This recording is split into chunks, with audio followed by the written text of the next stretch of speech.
This is a story about connection and my connection with my father. It was my daughter's 18th birthday.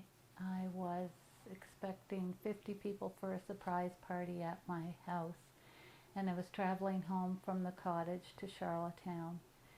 I passed a sign on the road that I had passed hundreds of times before that said hooked rugs, and I said to myself as I passed it, one of these days I'm going to go in there, but not today because I'm late and I had the dogs in the car and, 100 reasons not to stop. Next thing I know, I'm doing a U-E. I turn around, the dogs go flying, and I'm up in this driveway, knocking on the door. This old lady comes to the door with a picture in her hand. And she said, "Oh, hello, dear, come in. I was just looking at a picture of my old boyfriend. Isn't he handsome?" And she hands me the picture. And I said, "Oh my goodness, that is my father."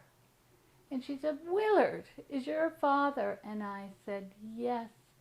And this lady had, long before my parents met, been an old girlfriend of my father's and fondly remembered him. And she said, yes, she thought an awful lot of Willard, and come on in and sit down. And she told the story of one day she was saying something about Willard, and her husband looked at her and said, "Willard, Willard, Willard, if you loved Willard so much, why didn't you marry him?" And she said, "Well, he never asked me." Anyway, it was quite a thing to land on that doorstep on that day.